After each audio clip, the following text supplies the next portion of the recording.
వజ్రాల దీవిలో పగడాల పడవ. వజ్రాల దీవి పరిపాలించే మహారాజు చంద్రసేనుడు తన ఇద్దరు రాణులతో అంబికను ప్రార్థిస్తున్నాడు. సంతానకాంక్షాపరుడే. అతని కంటి వెంట పట్టపురాణి మంజులాదేవి, చిన్నరాణి శ్యామలాంబిక నేత్రాల వెంట కన్నీరు కారింది. వజ్రాల దీవి అంటే భరతఖండమంతా మంచి పేరు ప్రఖ్యాతులుగన్న దేశం. చంద్రసేనుడి కాలంలో ప్రజలు తమ జీవితాలను 3 పువ్వులు 6 కాయలు చేసుకున్నారు. సంవత్సరానికి బాగా పంటలు పండి దేశం సుభిక్షంగా ఉంది. చంద్రసేనుడి దగ్గర తరతరాల నుండి మహామహిమాన్వితం గల వజ్రాల బాణం ఒకటి ఉంది. అది చంద్రసేనుడి పూర్వీకులలో మహావీరుడైన ప్రసేనజిత్తు అనే మహాచక్రవర్తి దేవదానవులకు జరిగిన సంగ్రామంలో దేవతల పక్షాన నిలబడి దానవులతో పోరినందుకు ప్రతిఫలంగా మహావిష్ణువు బహూకరించాడు. దాని మహత్తు తెలిసిన అనేక మంది రాజులు వజ్రాల దీవిపై దండెత్తి దాని ప్రభావంచే ఘోర పరాజయం పొంది సామంతులయ్యారు. ఆ నగర రాజులకు వజ్రాల బాణం వజ్రాల దీవిలో ఉన్నంతకాలం ఆ నగరి వైపు కన్నెత్తి చూడటానికి దేవతలు కూడా సాహసించలేదు. ఈ తరం రాజు చంద్రసేనునకు పట్టపురాణి మంజులాదేవి వలన సంతానం కలగలేదు. చూసి చూసి వేసారి పట్టపురాణి అనుమతితో సామంతురాజు అయిన సూర్యసేన మహారాజు కుమార్తె శ్యామలాంబికను పరిణయమాడాడు. సంవత్సరాలు గడిచాయి. సంతాన ప్రాప్తి కలగలేదు. మహారాజు రాణులతో కలిసి కొలవని దేవత దేవుడు లేడు. చేయని వ్రతాలు పుణ్యాలు దానాలు లేవు. చంద్రసేనునకు ఇక తనకు సంతానం కలిగే అవకాశం లేదనే దిగులు పట్టుకుంది. ఆనాడు జగన్మాత అంబిక దేవాలయంలో పూజలు చేస్తున్న మహారాజు దగ్గరకు వార్తాహరుడు వచ్చి నమస్కరించి నిలబడ్డాడు. ఏమిటి వార్త అని ప్రశ్నించాడు మహారాజు. రాజా, ఎవరో సుదూర ప్రాంతం నుండి వస్తున్న యోగి పుంగవులు తమ దర్శనం కోరుతున్నారు. ఆయన ముఖవర్చస్సు కోటి సూర్య ప్రభావంగా ఉన్నది. చాలా తక్కువగా మాట్లాడుతూ ఎక్కువ సంజ్ఞాపూర్వకంగా చెప్తున్నారు అన్నాడు భటుడు. వెంటనే సకల మర్యాదలతో ప్రవేశపెట్టు. దేవీ మందిరంలోనే వారి దర్శనం చేసుకుందాం అన్నాడు మహారాజు. 2 క్షణాల అనంతరం సకల మర్యాదలతో అంబిక దేవాలయంలోకి తీసుకొచ్చారు ఆయన్ని. మహారాజు తన 2 రాణులతో సహా ఎదురేగి ఆయనకు పాదాభివందనం చేసి కాళ్ళు కడిగి పూజించి ఉచితాసనులను చేసి, స్వామి, ప్రపంచ పర్యటన చేస్తున్నారు, కొన్నాళ్లు మా నగరంలో విశ్రాంతి తీసుకోండి అన్నాడు రాజు. చిరంజీవి, నీ అతిథి మర్యాద, పెద్దలయందు గౌరవభావం మాకు సంతుష్టి కలిగించినది. మా నియమం ప్రకారం ఏ ప్రదేశంలోనూ 2 ఘడియల కంటే ఎక్కువ ఉండరాదు. నీకు ఏం కావాలో కోరుకో అన్నాడు యోగి పుంగవుడు. సర్వజ్ఞులు అయిన మీకు తెలియనిదేమున్నది? సంతానం లేని మానవుడు సృష్టిలో మహాపాపాత్ముడు. అతనికి పున్నామ నరకం తప్పదు. స్వామి, సంతానాపేక్షాపరుడనై ఎన్నో వ్రతాలు చేశాను, యాత్రలు తిరిగాను, కాని సంతానం కలగలేదు. నాకు సంతాన ప్రాప్తి కలుగునట్లు వరమియ్యండి చాలు అన్నాడు భార్యాసమేతుడై. మహాయోగి 2 క్షణాలు కన్నులు మూసుకుని ఆలోచించి, రాజా, నీ ముత్తాత చేసిన నాగహత్యా దోషం నిన్ను వెంటాడి పీడుస్తున్నది. ఇంతమంది దేవతలను కొలిచావు, కాని నాగదేవతను కొలవలేదు. వెంటనే అన్ని దేవాలయాల్లోనూ నాగప్రతిష్ఠ చేసి 13 రోజులు ఉపవాస వ్రతం చేసి చివరి రోజున చతుర్దశి నాడు నాగదేవతకు పంచామృతంతో అభిషేకం చెయ్యి. నీ పాపదోషం పరిసమాప్తమవుతుంది అన్నాడు యోగీంద్రుడు. స్వామి, అయితే సంతానం కలుగుతుందా? ప్రశ్నించారు రాణులు. సౌభాగ్యవతులారా, నేను దోషం పోతుందన్నాను, సంతానం విషయం చెప్పలేదు అన్నాడు అతను చిరునవ్వుతో. స్వామి, అది కూడా సెలవివ్వండి అన్నారు భక్తితో రాజదంపతులు. రాజా, నీకు సంతానం కలగాలంటే ఒకే ఒక మార్గం ఉన్నది. అది బహు కష్టతరమైనది, ప్రమాదకరమైనది అన్నారు ఆయన. స్వామి, ఎంత కష్టమైన పని అయినా సాధించి సంతానవంతుడను కాగలను, సెలవివ్వండి అన్నాడు రాజు. అయితే విను. ఇక్కడకు 100 మడల దూరంలో తూర్పు దిక్కుగా పయనిస్తే గంధమాధన పర్వతం వస్తుంది. అక్కడ గల అగాధమైన సరస్సును పగడాల పడవ మీద దాటి దక్షిణపు దిక్కుగా పయనించాలి. అక్కడి కపాలేశ్వర ఆలయంలో గల భైరవుని చేతిలోని త్రిశూలం సంగ్రహించి పడమటి దిక్కున గల నల్లకొండ గుట్టమీదనున్న గున్న మామిడి చెట్టుకున్న 2 కాయలను అమావాస్య ఘడియలలో కోసి ఆ పళ్లను పౌర్ణమి ఘడియలలో తిన్నవారికి సుపుత్ర పుత్రికల సంతానం కలుగుతుంది. ఈ కార్యము నీవు సాధించగలిగితే సంతానవంతుడవు కాగలవు. ఇదే నీకు సంతానం కలుగు ఉపాయం అంటూ లేచాడు యోగి. స్వామి, మళ్ళీ మీరాక ప్రశ్నించాడు మహారాజు. రాజా, తిరిగి 16 సంవత్సరాలకు ఇదే సమయానికి ఈ ప్రదేశంలోనే దర్శనమీయగలను అన్నాడు యోగి నడుస్తూ. మరునాడే మామిడి పళ్ళు తెచ్చిన వారికి, పగడాల పడవ సంపాదించిన వారికి అర్ధరాజ్యమీయగలమని ప్రకటించాడు మహారాజు. ప్రకటన చేసి సంవత్సరం తిరగకముందే ఎంతోమంది రాకుమారులు, మహావీరులు ఈ కార్యక్రమంలో పాల్గొని అసువులు బాశారు. మహారాజుకు మళ్లీ నిరాశ ఎదురైంది. అరివీర భయంకరుడుగా పేరుగాంచిన తన సేనాధిపతి ఈ కార్యాన్ని తాను తప్పక సాధించగలనని మహారాజు దగ్గర సెలవు తీసుకుని వెళ్లాడు తూర్పు దిక్కుగా.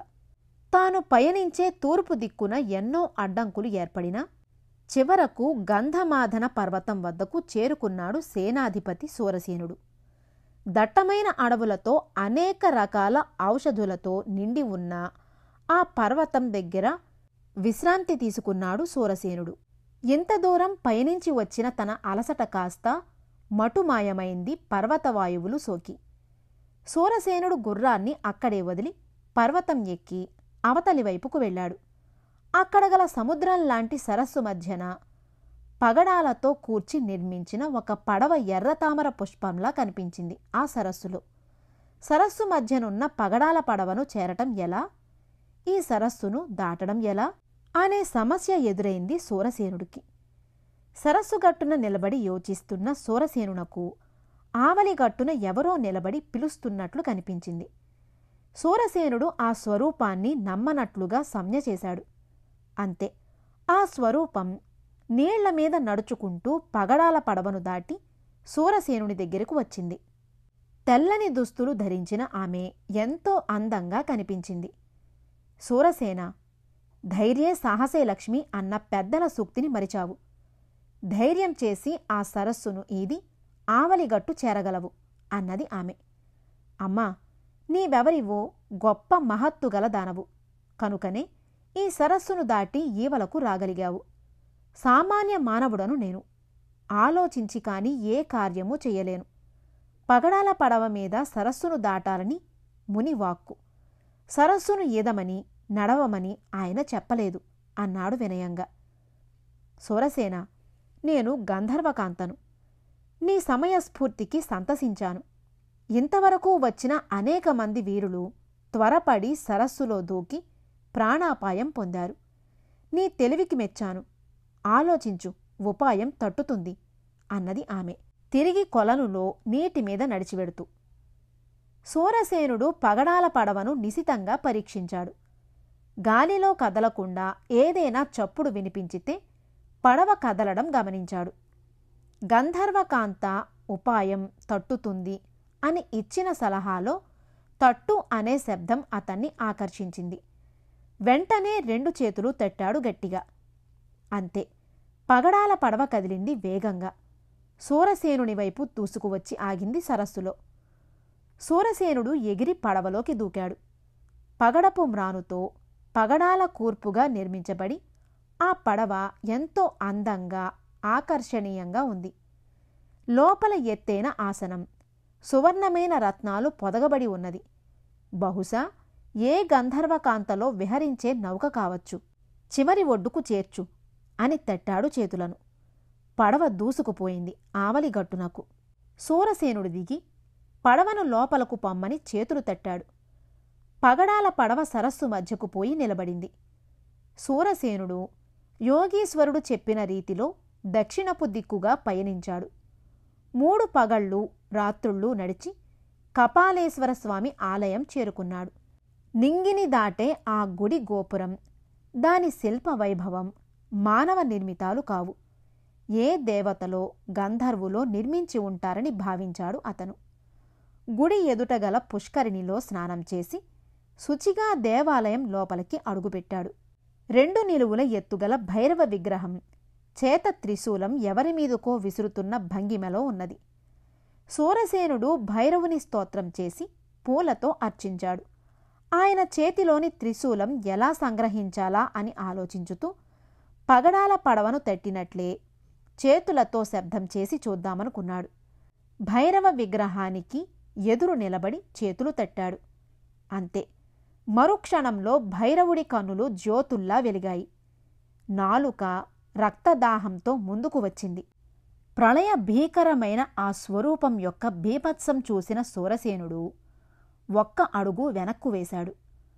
భైరవ విగ్రహం ప్రళయ గర్జన చేసింది.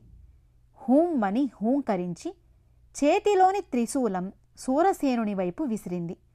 రివ్వున గాలిలో ఎగురుతూ వచ్చిన త్రిశూలం సూరసేనుని గుండెల్లో దిగబడింది. అతను చేసిన చిన్న పొరపాటు ఒక్కటే, విగ్రహానికి అందున త్రిశూలానికి ఎదురుగా నిలబడి చప్పట్లు కొట్టడమే. విగ్రహానికి కుడి లేక ఎడమ పక్కల నిలబడి సవ్వడి చేస్తే త్రిశూలం సరిగ్గా పుష్కరిణి గట్టు మీద గల జమ్మి చెట్టు మానుకు గుచ్చుకుని ఉండేది. అనేక శ్రమలకు ఓర్చి ప్రభుసేవ నిమిత్తం ఇంత దూరం వచ్చి ఫలం చేతికందే తరుణంలో అసువులు కోల్పోయాడు సూరసేనుడు. సూరసేనుడు వెళ్ళి 3 మాసాలు గడిచాయి. 1.5 మాసాల కాలంలోనే అతను తిరిగి రావాలి. ఇప్పటి వరకు రాలేదంటే అతను అపాయంలో చిక్కుకున్నట్లే. మహారాజు మానసికంగా కృంగిపోయాడు. ఈ సమయంలోనే వచ్చాడు ఒక మహావీరుడు ఒంటె వాహనం ఎక్కి. అతను సరాసరి రాజదర్బారులోకి వచ్చి మహారాజుకు నమస్కరించాడు. రాజు, ఎవరు మీరు, ఏం కావాలి అని ప్రశ్నించాడు. నిలువెల్లా చర్మపు దుస్తులు ధరించి, వీపున చర్మపుడాలు గండ్రగొడ్డలి చేత ధరించి అతి క్రూరంగా కనిపిస్తున్న ఆ వ్యక్తి హుందాగా రాజుకు ఒక చేయి చాచి నమస్కరిస్తూ, రాజా, నా పేరు ప్రచండు. మీరు కోరిన మామిడి పండ్లను నేను తేగలను. అయితే నాకు మీ రాజ్యం వద్దు, మీ బహుమతులు వద్దు. నాకు కావలసినది, నేను కోరేది ఒకటే అన్నాడు ప్రచండు గంభీరంగా. ప్రచండ, నీ కోరిక ఏమిటో చెప్పు.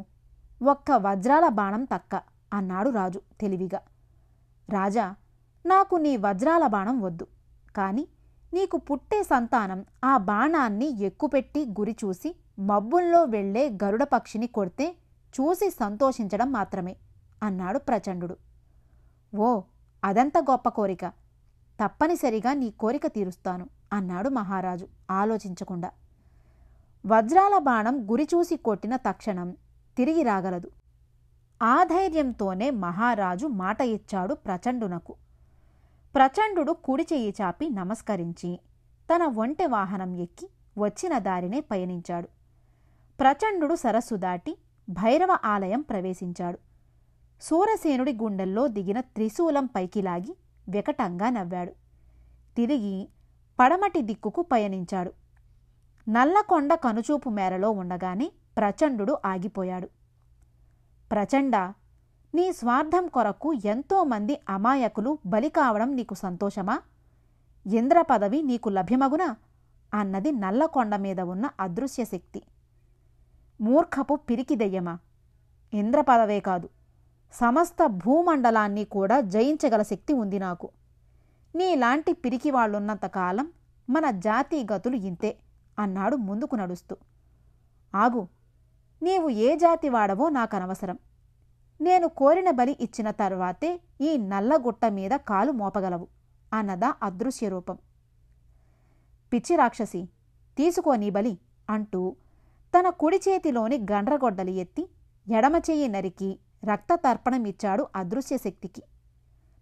ప్రచండ, ఇంతటి సాహసవంతుడవు, ఆలోచన లేకుండా తప్పుదారిన నడుస్తున్నావు. నీ బలికి నాకు తృప్తి కలిగింది. స్వీకరించు నీ ఎడమహస్తం అంది అదృశ్య రూపం. వెంటనే యథావిధిగా ప్రచండుని చెయ్యి రూపం దాల్చింది. ప్రచండు రెట్టించిన ఉత్సాహంతో నల్లకొండ ఎక్కాడు. శిఖరాగ్రాన ఉన్న గున్నమామిడి చెట్టుకు పండిన 2 కవల ఫలాలున్నాయి. చేత త్రిశూలం ధరించి సిద్ధంగా ఉన్నాడు అమావాస్య ఘడియల కోసం. నల్లకొండ వికృత రూపం దాల్చింది. పర్వతం నిండా పిశాచాల దండు విడిది చేసింది. ప్రపంచంలోని పిశాచాలన్నీ అక్కడ చేరడం, ఈ మామిడి పళ్ల కోసం ప్రయత్నించడం, ఆశాభంగం పొందడం పరిపాటి. ఎన్నో ఏళ్ల నుంచి అవి అలాగే ప్రయత్నిస్తూనే ఉన్నాయి, భంగపడుతూనే ఉన్నాయి. ప్రచండు ఒక్కసారి ఆకాశంలోకి చూశాడు తలపైకెత్తి. వెంటనే కుడిచేతిలోని భైరవ త్రిశూలం జంట ఫలాల వైపు విసిరాడు. పిశాచాలు గోలగోలగా అరుస్తూ క్రింద పడే ఫలాల కోసం తన్నుకులాడసాగాయి. ప్రచండు ఆకాశంలోకి ఎగిరాడు. కొమ్మ నుండి తెగి క్రింద పడబోతున్న 2 ఫలాలను అందుకుని అలాగే పిశాచాలకు అందకుండా ఆకాశంలోనే పయనించి వజ్రాల దీవికి చేరుకున్నాడు. మర్నాడు గంభీరంగా మామిడి పండ్లు చేత ధరించి రాజసభలో అడుగుపెట్టాడు ప్రచండు. మహారాజు తన సింహాసనం దిగి ఎదురేగి ప్రచండుని కౌగలించుకున్నాడు. మారు మాట్లాడకుండా మామిడి పండ్లు మహారాజుకిచ్చి ఆగమన్నా ఆగకుండా వెనుదిరిగాడు ప్రచండు. 4 అడుగులు వేసి వెనుదిరిగి చూడకుండానే, రాజా, సరిగ్గా 6 సంవత్సరాలకు వస్తాను. రాకుమారుని వజ్రాల బాణ విలువిద్య ప్రదర్శనానికి అంటూ వెళ్ళిపోయాడు ప్రచండు. నిండు పున్నమి కన్నులకింపుగా ఉంది. తమ అంతఃపుర సౌధోపరి భాగాన ఆసీనులై ఉన్న మహారాజు కిరుపక్కల పట్టపురాణి మంజులాదేవి, చిన్నరాణి శ్యామలాంబికలిద్దరూ మహారాజుకు నమస్కరించి 2 ఫలాలను తీసుకుని భుజించారు.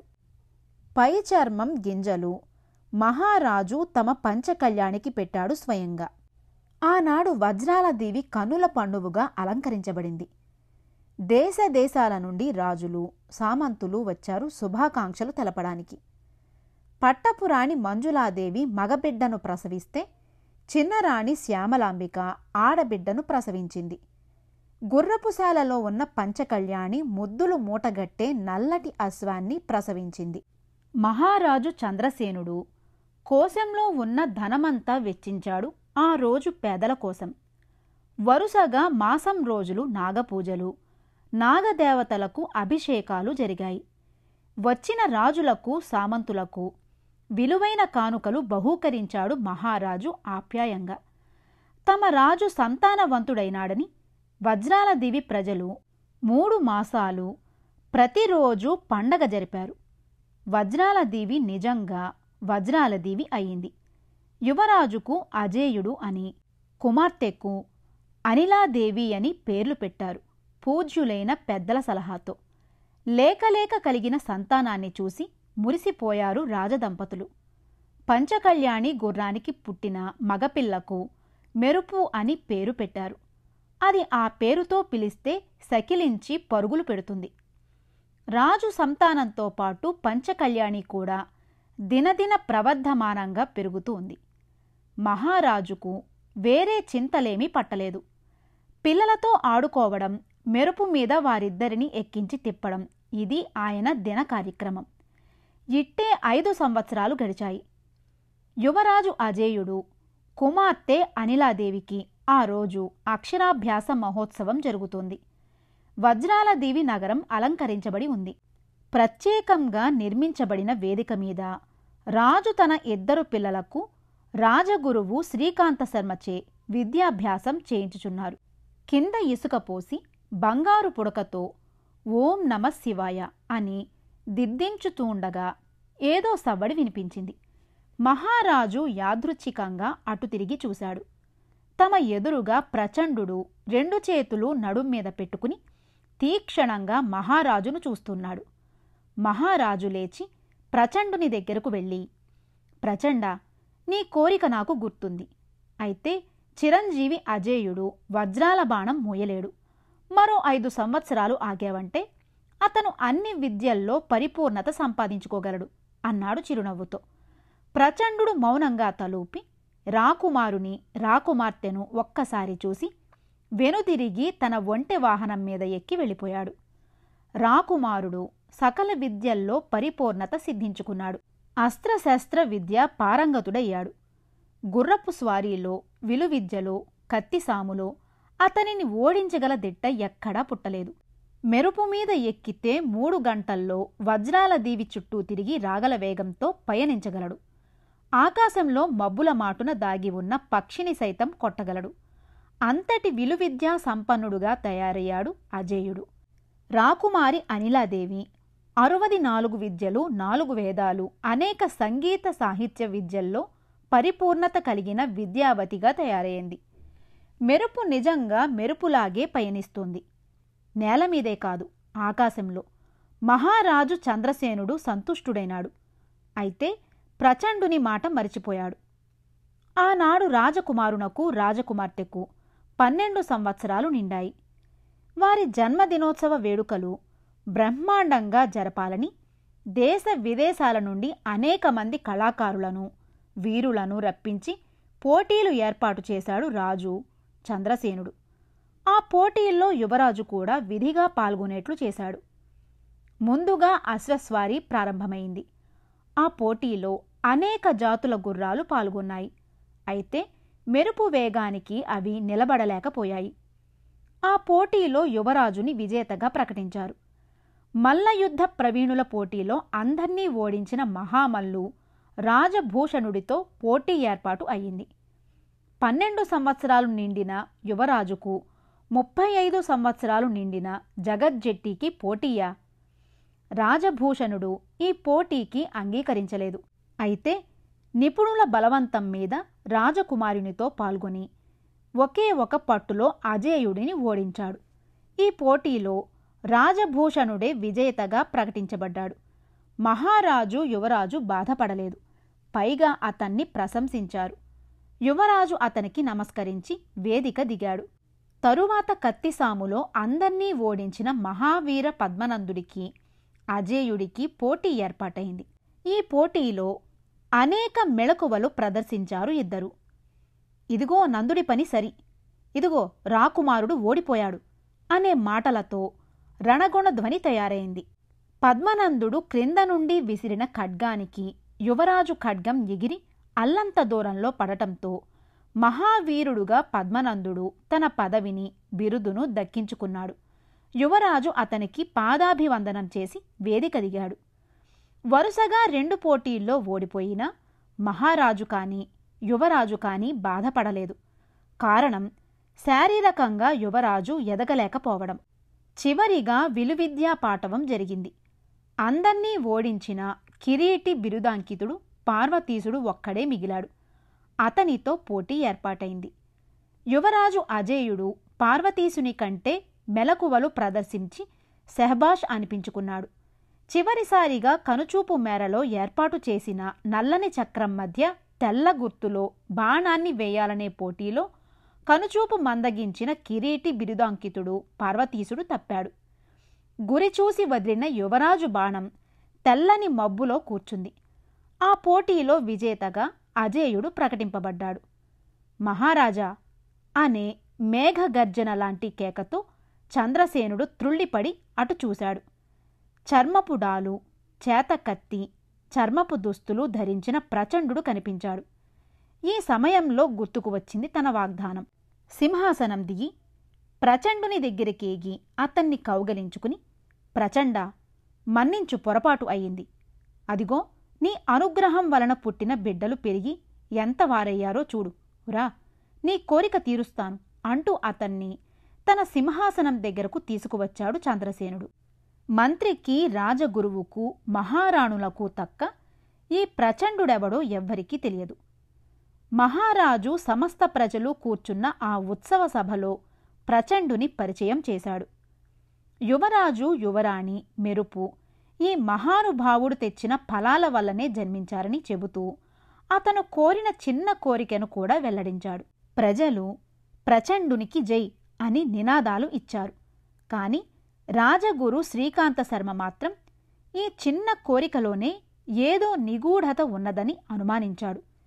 ఇదే అనుమానాన్ని వ్యక్తం చేశాడు మహారాజుకు రహస్యంగా. మహారాజు అలాంటి అనుమానం వద్దని చెప్పాడు రహస్యంగా ఆయన చెవిలో. యువరాజును పిలిచి ప్రచండునకు నమస్కరించమన్నాడు. అజేయుడు అతనికి నమస్కరించాడు. మహారాజు వెంటనే పోయి స్వయంగా దేవమందిరంలో నిక్షిప్తం చేసిన వజ్రాల బాణం తీసుకువచ్చాడు. ప్రజలు వజ్రాల బాణం చూడటం అదే మొదలు. ఎన్నో తరాలుగా ఆ బాణం దేవతా మందిరంలో పూజలందుకుంటుంది తప్ప బయటి ప్రపంచానికి తెలియదు. అయితే శత్రురాజులు ఆ బాణం మహత్తు విని వజ్రాల దేవి వైపు కన్నెత్తి చూడటానికి భయపడి తమ తాతలు తండ్రులు తాము వజ్రాల దేవితో స్నేహంగా ఉంటూ వచ్చారు. 3 అడుగుల పొడవు, సువర్ణమయము, వజ్రాలు తాపడం చేసి ఉన్న మహిమాన్వితం గల ఆ బాణం చూసిన ప్రచండు కనులు చిట్లించి చూశాడు. అతని మనస్సులోని భావన పసిగట్టిన రాజగురువు మరోసారి హెచ్చరించాడు. అయినా మహారాజు అతనికి చేసిన వాగ్దానాన్ని విస్మరించలేనని చెప్పి, ప్రచండ, ఇదిగో నీవు చూడదలుచుకున్న వజ్రాల బాణం. చిరంజీవి, ఇదిగో ఆ నల్లమబ్బుల చాటున ఎగురుతూ ఉన్న గరుడ పక్షిని కొట్టు అంటూ బాణం యువరాజుకు అప్పగించాడు. అజేయుడు బాణాన్ని కన్నులకద్దుకుని తన చేతగల విల్లుకు నారి సంధించి ఒక్కసారి నారి మ్రోగించాడు. ఝం ఝం ఝం అంటూ నారి మ్రోగింది లయబద్ధంగా. మనస్సులో మహావిష్ణువును తలుచుకుని బాణం ఎక్కుపెట్టి నారిని లాగి గురిచూసి వదిలాడు బాణం నల్లమబ్బుల మాటున ఎగురుతూ ఉన్న గరుడ పక్షి పైకి. అంతే, భూమి దద్దరిల్లింది. పిడుగు పడ్డట్లు సవ్వడి వినిపించింది. మెరుపులాంటి వేగంతో ప్రచండు రివ్వున ఎగిరాడు బాణం వెనుకనే. ఒడిసి పట్టుకున్నాడు ఆకాశంలో పయనిస్తున్న వజ్రాల బాణాన్ని. ఆకాశంలో వజ్రాల బాణం ధరించి పకపక నవ్వుతూ నిలబడ్డాడు నిజరూపంలో ప్రచండు. ఆకాశమంత ఎత్తులో కొండ గుహలాంటి నోరు తెరుచుకుని వికటాట్టహాసం చేస్తున్న ప్రచండుని పైకి యువరాజు మెరుపులాంటి వేగంతో అర్ధచంద్రాకృతి బాణాన్ని సంధించి అతని చేతికి గురి చూసి వదిలాడు. అయితే ప్రచండు కదలడం వలన అది అతని కాలికి గుచ్చుకుంది. బాధతో పెనుకేక పెట్టాడు ప్రచండు. తన కాలిలో గుచ్చుకున్న బాణాన్ని లాగి గురి చూసి అజేయునిపైకి వేశాడు. అయితే యువరాజు వెంటనే మరో శరం సంధించి వచ్చే బాణాన్ని తుత్తునియలు గావించాడు. తిరిగి శూలాచితం అనే 3.5 అడుగుల బాణం సంధించి లాగి వదిలాడు ప్రచండునికి గురిచూసి. అది సరాసరి వెళ్ళి అతని డొక్కలో గుచ్చుకుంది. పైనుంచి ప్రచండుని రక్తం వర్షంలా కురవసాగింది.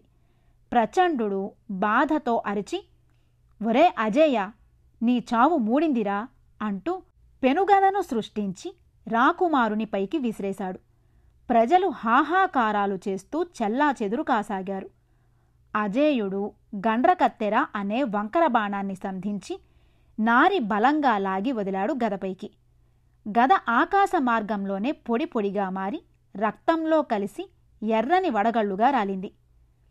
ప్రచండు బాధకు తాళలేక, చంద్రసేన, నేను నీకు చేసిన మేలుకు ప్రతిగా ఈ బాణం తీసుకువెళుతున్నాను.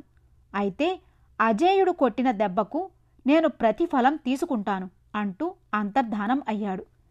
ఎంతో ఉత్సాహంగా మొదలుపెట్టిన వేడుకలు వజ్రాల బాణం పోవడంతో విషాదంగా ముగిశాయి. అయినా మహారాజు విజేతలను తగిన రీతిని సత్కరించి వీడ్కోలు ఇచ్చాడు అందరికీ. ఆ రాత్రి అత్యవసర సమావేశం జరిగింది. మహారాజు మాట్లాడుతూ, తరతరాల నుంచి నిక్షిప్తమై ఉన్న వజ్రాల బాణం ఎందుకు అపహరించబడిందో అంతుపట్టని విషయం. ప్రచండు ఎవరు? వజ్రాల బాణానికి అతనికి గల సంబంధం ఏమిటి? ఇప్పుడు వజ్రాల బాణం మన వద్ద లేదని తెలిస్తే శత్రురాజులు ఊరుకుంటారా అనే అనుమానాలు వెల్లడించాడు ఆయన. మహారాజా, వజ్రాల బాణం మహావిష్ణు ప్రసాదితం. బహుశా ప్రచండు దేవవిరోధి కావచ్చు. ముళ్ళును ముళ్ళుతోనే తీయాలి అన్న సామెతగా దేవప్రసాదితమైన అస్త్రంతో దేవతలను జయించాలని అతని కోర్కె అయి ఉండవచ్చును అన్నాడు రాజగురువు. దీనికి అందరూ అంగీకరించారు. మహారాజు మాత్రం సైనిక పాటవం పెంచాలని, కోటలు బురుజులు అన్నీ మరామత్తులు చేయించాలని, గూఢచారులను శత్రురాజ్యాలలోనికి ప్రవేశపెట్టాలని తీర్మానించాడు. ఈ తీర్మానం మహామంత్రి అందరూ ఏకీభవించి అప్పటికప్పుడే తగు జాగ్రత్తలు తీసుకున్నారు. రాజగురువు శ్రీకాంత శర్మ లేచి, చంద్రసేన, మల్లయుద్ధ ప్రవీణుని, కత్తియుద్ధ ప్రవీణుని పిలిపించి యువరాజును వారి వద్ద ప్రవేశపెట్టు. యువరాజు ఎక్కడ ఉండేది ఎవ్వరికీ తెలియరాదు. ఆయా విద్యల్లో అజేయంగా తయారు కావాలి. అంతేకాదు, ప్రతి విద్యలోనూ అతను నిష్ణాతుడు కావాలి. నేను అతనితో పాటు అజ్ఞాతవాసం చేస్తాను అన్నారు లేచి. మహారాజు ఆదేశంపై ఆ రాత్రికి రాత్రే రాజగురువు, యువరాజు, మల్లా కత్తి యుద్ధ ప్రవీణులు మెరుపు గుర్రంతో సహా ఎవ్వరికీ తెలియని చోటికి అతి రహస్యంగా తరలి వెళ్లారు. చంద్రసేనుడు సమయానికి తీసుకున్న జాగ్రత్తల వలన శత్రురాజులు వజ్రాల దీవి వైపు కన్నెత్తి చూడలేకపోయారు. పైగా యువరాజు ప్రతాపం చూసి విని ఉండటం కొంత కారణం అయింది. చంద్రసేన మహారాజు 1000 కళ్లతో దేశాన్ని కాపాడుకుంటూ యువరాజు విషయం జాగ్రత్తగా గమనిస్తూ సైన్యాన్ని అప్రమత్తం చేస్తూ 4 సంవత్సరాలు అహర్నిశలు శ్రమించాడు. యువరాణి అనిలాదేవి సంపూర్ణ యవ్వనవతి అయినది. ఆమెకు పొరుగురాజు విక్రమవర్మ పుత్రుడు విజయవర్మతో వివాహం నిశ్చయమైంది. రాజు మాత్రం 16 సంవత్సరాల క్రితం తమకు దర్శనమిచ్చిన యోగి పుంగవుని కొరకు ఎదురుచూస్తున్నాడు. ఆనాడు నిండు పున్నమి. యువరాజు అఖండ మేధా సంపన్నునిగా, అజేయమైన వీరునిగా తిరిగి వచ్చాడు. ఆజానుబాహువై సూర్య తేజస్సుతో వెలిగిపోతున్న వర్చస్సు, కండలు తిరిగిన శరీరంతో ఆ మహావిష్ణువే దివి నుండి భువికి దిగివచ్చాడా అనిపించింది. అఖిల జగాలకు మాత అంబిక దేవాలయానికి వెళ్లారు అందరూ. దేవిని స్తోత్రం చేస్తూ ఉండగా వార్తాహరుడు వచ్చాడు. ఏమిటి అని ప్రశ్నించాడు మహారాజు. మహారాజా, యోగి పుంగవులు ఎవరో వచ్చారు తమ దర్శనానికి అన్నాడు. చంద్రసేనుడు వెంటనే తెలుసుకున్నాడు. వచ్చినది 16 సంవత్సరాల క్రితం దర్శనమిచ్చిన యోగి ఏనని. మహారాజు చిరంజీవులను వెంట తీసుకుని ఆయన దగ్గరకు వచ్చాడు. రాజా, క్షేమమా? చిరంజీవుల విద్యాబుద్ధులు సక్రమంగా నెరవేర్చుకున్నారా? మహారాణులు కుశలమా? ప్రశ్నించాడు అందరినీ పేరు పేరున. మహారాజు యోగికి సాష్టాంగ నమస్కారం కావించి మందిరంలోకి తీసుకువచ్చి అతిథి మర్యాదలు చేశాడు. ఆ తరువాత స్వామి అంటూ ఈ 16 సంవత్సరాల కాలంలో జరిగిన సంఘటనలు అన్నీ పూర్తిగా చెప్పాడు. రాజా, చిరంజీవి అజేయుడు, దీనికి సమర్థుడు. ఇదిగో ఈ రత్నమాల స్వీకరించు. దీనిని మెడలో ధరించి కోరుకున్న తక్షణమే అంతర్ధానమవుతాడు. చిరంజీవి, స్వీకరించు. ఇవిగో ఈ పావు కోళ్లు తీసుకో. వీటిని ధరించిన అంతరిక్షంలో ఎగురగలవు అజేయ అంటూ రాక్షసుని తావు తెలుసుకోవాలంటే నల్లకొండ దగ్గరకు వెళ్ళమని సలహా ఇచ్చి లేచాడు వెళ్ళడానికి. స్వామి, తమ దర్శనం అన్నాడు చంద్రసేనుడు. రాక్షస సంహారం జరిగిన తరువాత అజేయుని పట్టాభిషేకానికి అంటూ వెళ్లాడు యోగి అందర్నీ దీవించి. తండ్రి వద్ద, తల్లుల వద్ద, గురువు వద్ద సెలవు తీసుకుని వజ్రాల ఖడ్గం సంపాదించుకుని రావడంతో పాటు ప్రచండుని కూడా చంపి వస్తానని చెప్పి మెరుపు గుర్రాన్ని ఎక్కి తూర్పు దిక్కుగా ప్రయాణం సాగించాడు యువరాజు అజేయుడు. మెరుపు గుర్రం మీద అజేయుడు పయనించి గంధమాదన పర్వతం దగ్గరకు వచ్చి ఆగాడు. పర్వతం మీద నుండి వచ్చే శీతల వాయువు సోకి అజేయుడు తన్మయత్వంలో పడ్డాడు. గుర్రాన్ని దిగి కాసేపు విశ్రాంతి తీసుకుందామని అక్కడే గల మర్రి చెట్టు నీడన కూర్చున్నాడు. ఆకలి వేయసాగింది. వెంటనే గుర్రం జీనుకు కట్టబడి ఉన్న ఆహారపు సంచీని, మంచినీటి తిత్తిని తీసుకుని చెట్టు కిందకి వస్తూ గుర్రాన్ని మేత తినమని కళ్ళెం ఊడదీశాడు. తను వృక్షం కిందకు వచ్చి ఆహారం సంచీని తీసుకుని దానిలో నుంచి అటుకులు, బెల్లం తిననారంభించాడు. నాకు పెట్టరా? వినిపించింది అదృశ్య స్వరం కమ్మని గొంతుతో. అజేయుడు ఆలోచించకుండా తీసుకోమన్నట్టు చేతిలో అటుకులు, బెల్లం ఉంచుకుని చెయ్యి చాపాడు. గాజుల గలగలతో ఒక అదృశ్య హస్తం అవి తీసుకుని తిననారంభించింది. అజేయుడు మొత్తం ఆహారం అదృశ్య హస్తానికి అందించాడు. చాలు అన్నది ఆ అదృశ్య గొంతు. ఎవరు నీవు? ప్రశ్నించాడు అజేయుడు. అభాగ్యురాలను అందామె. అంటే ప్రశ్నించాడు అజేయుడు. శాపగ్రస్తురాలను అన్నదామె విషాదంగా నవ్వుతూ. నీకు శాప విముక్తి ఎలా కలుగుతుంది? ప్రశ్నించాడు అజేయుడు. అదుగో ఈ పర్వతం ఆవలి వైపుననున్న సరస్సులో పగడాల పడవ మీద అదృశ్య రూపురాలైన నన్ను పరిణయమాడితే నాకు శాప విముక్తి లభిస్తుంది అన్నదామె. సరే, ఆ పడవ ఎలా ఎక్కాలి? అది నీ తెలివితేటల మీద ఆధారపడి ఉంటుంది. వెంటనే మెరుపును అధిరోహించాడు అజేయుడు. అదృశ్య రూపం కూడా అతని వెంట పయనించింది. గంధమాదన పర్వతం అతి తేలికగా ఎక్కి అటు ప్రక్కకు వెళ్లిన అజేయునకు సరస్సు మధ్యన పగడాల పడవ కనిపించింది. గుర్రం పడవను చూసి సెకిలించింది. పడవ కదిలింది జోరుగా. అజేయుడు అర్థం చేసుకున్నాడు. పగడాల పడవ రా, వజ్రాల దీవికి అన్నాడు చప్పట్లు కొట్టి. అమిత వేగంతో పడవ సరస్సుగట్టుకు చేరుకుంది. అజేయుడు గుర్రంతో సహా ఎక్కాడు పగడాల పడవ మీద. అదృశ్య రూపం కూడా పగడాల పడవనధిరోహించినట్లు తెలుసుకున్నాడు. సరస్సు మధ్యకు పద అన్నాడు పడవతో. పడవ కదిలింది. 2 క్షణాల్లో సరస్సు మధ్యకు చేరుకుంది పడవ. అంతే, 2 పుష్పహారాలు ఎక్కడి నుండో వచ్చి అజేయుని ముందు ప్రత్యక్షమయ్యాయి. అజేయుడు, ఓ అదృశ్య సుందరి, రా నా ముందుకు అని పిలిచాడు. తనకెదురుగా ఎవరో నిలబడినట్లు గ్రహించాడు. గుర్రం దిగి తన మెడలోని ముత్యాల హారం స్పర్శించి అంతర్ధానం కావాలనుకున్నాడు. మరుక్షణంలో అజేయుడు అదృశ్యరూపుడై అదృశ్య రూపంలోనున్న గంధర్వ కన్యను గమనించాడు. అజేయుని మహత్తుకు ఆమె కూడా అచ్చెరువు చెందింది. అజేయుడు తన చేతిలోని పూలదండను ఆమె మెడలో వేశాడు. ఆమె అతని మెడలో దండవేసింది. ఆకాశంలో మెరుపు మెరిసింది. గంధర్వకన్య నిజరూపు దాల్చి అజేయుని పాదాలను నమస్కరించింది. స్వామి, నన్ను శాప విముక్తురాలను చెయ్యడమే కాకుండా నాకు పునర్జన్మ ప్రసాదించారు అన్నది ఆమె. ఎవరు నీవు? ఏమి నీ కథ? ప్రశ్నించాడు అజేయుడు పగడాల పడవలో కల సువర్ణమయమైన ఆసనంపై కూర్చుంటూ. గంధర్వరాజు మహతికి నేను సోదరిని. నేను సర్వవిద్యా పారంగతురాలను. నా పేరు విద్యాధరి. దేవేంద్రుని కొలువులో జరిగే సాహిత్య, సంగీత, నాట్య, తర్క ఇత్యాది పోటీలలో నన్నే మధ్యవర్తిగా ఉండమనేవారు. దీనివలన నాకు అనేక మంది విరోధులు పోగయ్యారు. సమయం దొరికితే అవమానించాలనే అభిప్రాయంతో ఉన్నారు. ఒక రోజున దేవసభలో జరిగిన పోటీలో పాల్గొని నేను గంధర్వలోకం వస్తున్న దారిలో నన్ను కొంతమంది అడ్డగించి అవమానం చెయ్యబోయారు. నేను వారి బారి నుండి తప్పించుకోవడానికి పారిపోతూ దారిలో దుర్వాస మహాముని ఆశ్రమంలో జొరబడ్డాను. అక్కడికి కూడా వస్తున్న దుండగల బారి నుండి తప్పించుకోవడానికి అదృశ్య రూపం దాల్చాను. నన్ను తరుముకొస్తున్నవారు దుర్వాస మహాముని వస్తున్న చప్పుడు విని పారిపోయారు. బహు కోపిష్టి అయిన ఆ ముని పేరు వింటేనే అందరికీ భయం.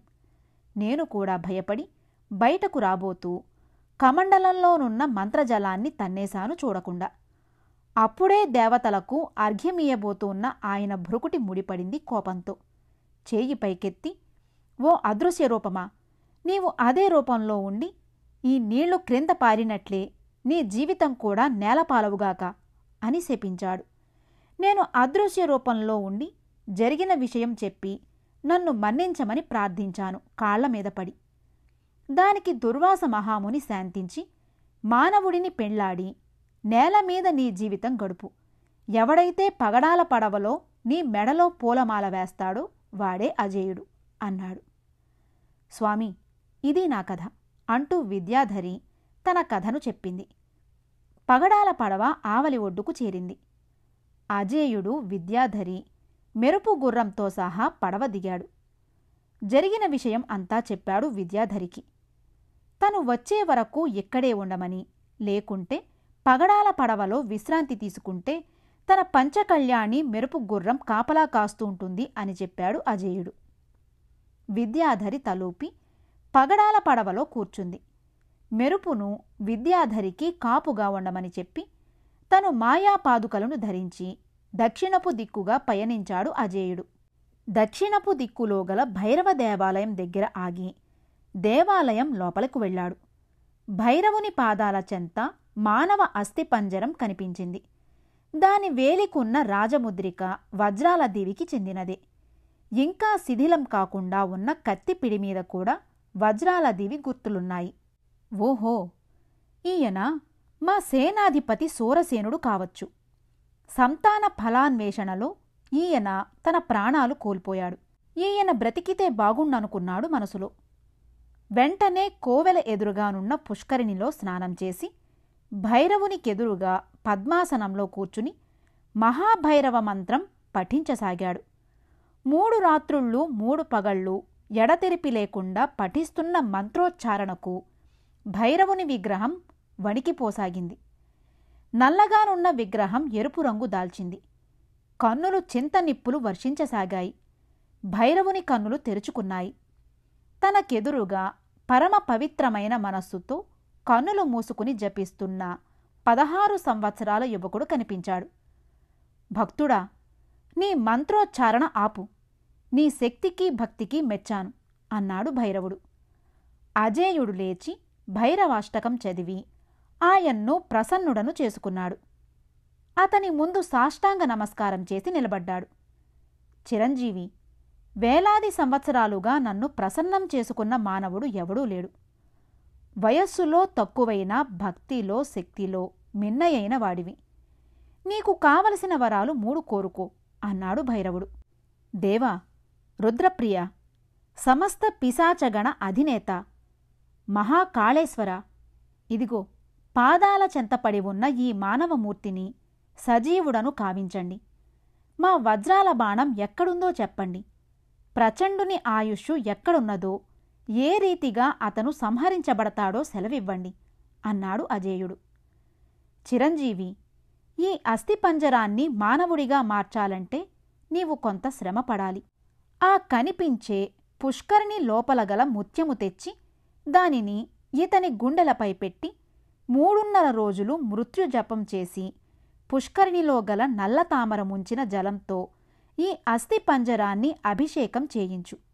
ఆ తరువాత దేవాలయ శిఖరం మీద నిక్షిప్తమయ్యున్న సంజీవకరణిని తెచ్చి తాకించు.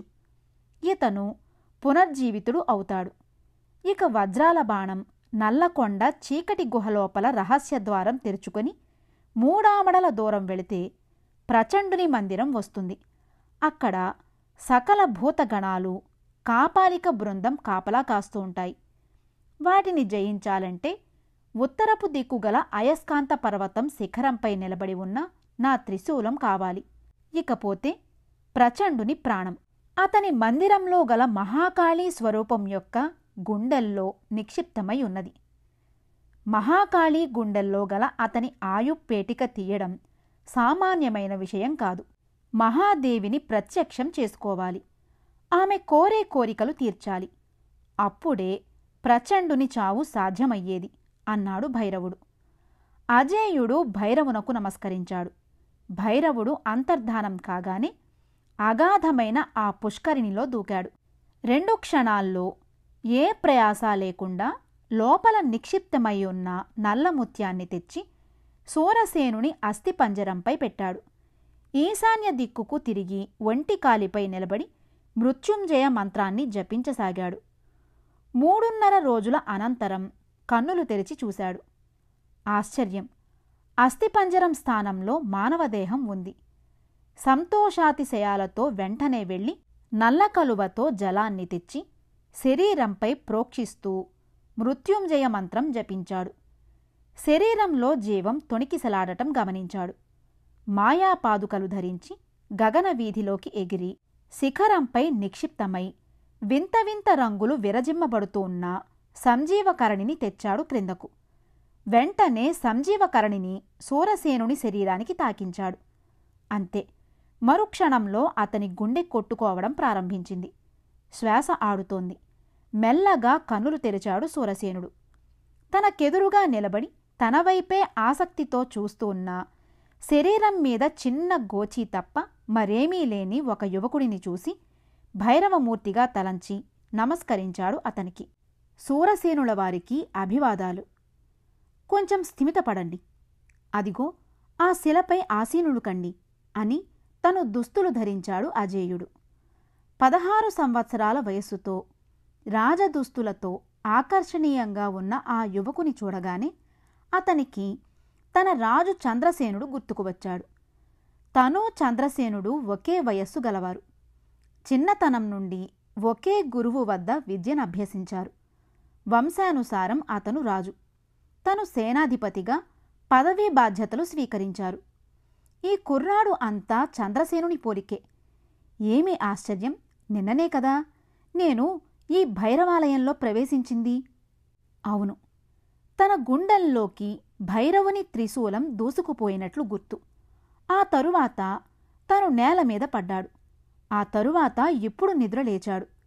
ఆ తరువాత ఏమైంది అనే ఆలోచనలో పడ్డాడు సూరసేనుడు. వజ్రాలదీవి సర్వసేనాధిపతి సూరసేనుల వారికి వజ్రాలదీవి యువరాజు అజేయుడు నమస్కరిస్తున్నాడు అంటూ అభివాదం చేశాడు యువరాజు. సేనాధిపతి సూరసేనుడు అవాక్కైపోయాడు. అంటే తను 16 సంవత్సరాల పాటు మృతుడుగానే ఉండిపోయాడా? ఏమి అద్భుతం! సూరసేనుడు అజేయుణ్ణి కౌగిలించుకున్నాడు. చిరంజీవి, నీ పుట్టుక కోసం చేసిన ఈ యాత్రలో ప్రాణాలు పోగొట్టుకున్న నన్ను నువ్వు తిరిగి బ్రతికించావు అన్నాడు.